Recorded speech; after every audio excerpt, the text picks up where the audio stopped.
The Umbrella Movement is the story behind the Hong Kong's pro-democracy protests.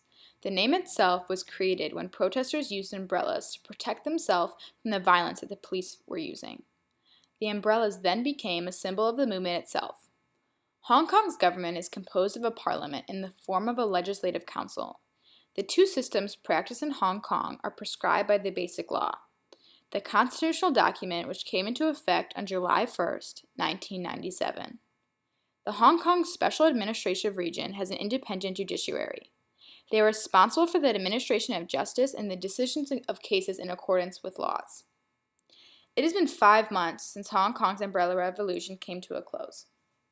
Although none of its demands for real democracy was met, the student-led movement was hardly a waste. Most of who witnessed the protests were charmed by the idealism of young people in a city. Some of the finer details are still being sorted out, but the basic outline, unveiled on April 15th of this year, is clear.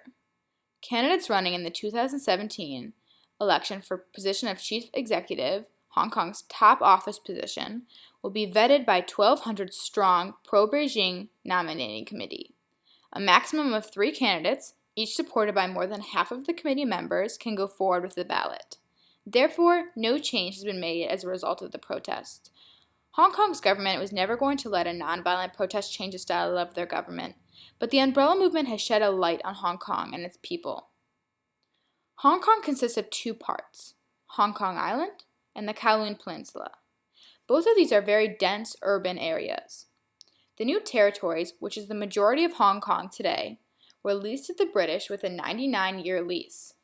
Most of Hong Kong has been developed as a unified area, making it impractical for the British to separate urban Hong Kong from the new territories. This gave the British a limited set of options. Attempting to shrink Hong Kong was not practical, and the Chinese government was not going to accept a continuation of the British rule within the new territories. And the British did not have a solid enough claim to not give Hong Kong back. This is when the British and the Chinese negotiated the return of Hong Kong to China in exchange for a guarantee that Hong Kong's economy and government would operate within a self-government for at least 50 years. This was the beginning of the one country, two systems arrangement. This is expected to expire in the year 2047. There, the city has stated that they shall safeguard the rights and freedoms of its residents.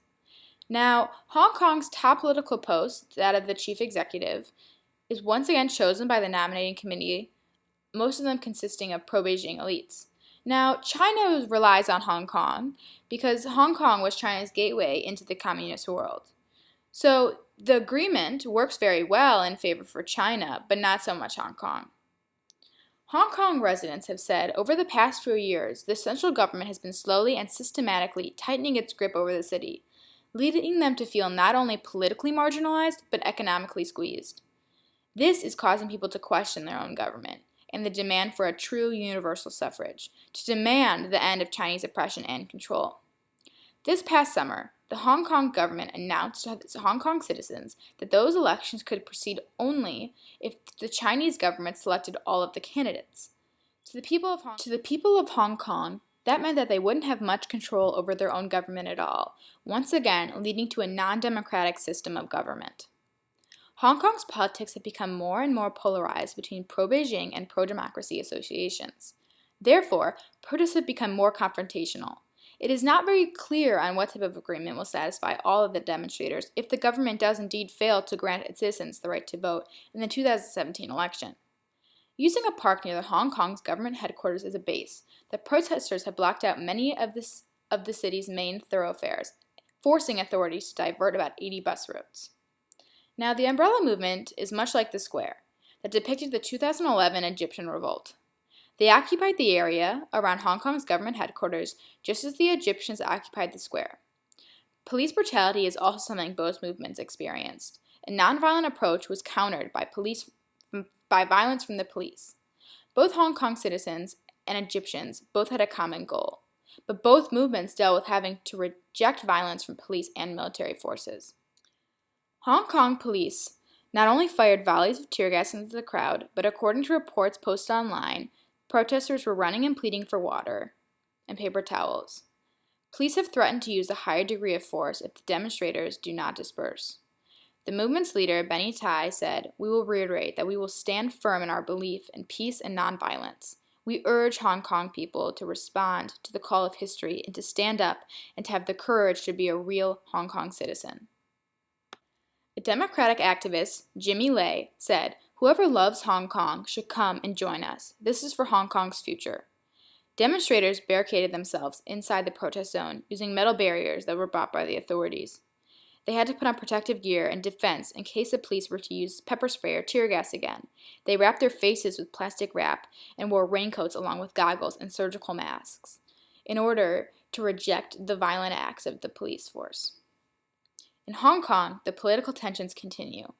After hearing the news on April 15th about how the umbrella movement had fallen short of their goals, activists said that they will canvass the city of Hong Kong for the next few weeks in hopes of educating the population and to gain public support. When Hong Kong announced the electoral reform plan that was basically identical to Beijing's reforms, people were very disappointed. Emily Lau, who is the head of Hong Kong's Democratic Party, said that she will not allow the electoral reform to pass. Although the movement itself wasn't as successful as some hoped, it shed light on Hong Kong and its government. Now citizens of all ages have a greater awareness of the real issues going on in their country, and I do not think this is the end of the Umbrella Revolution.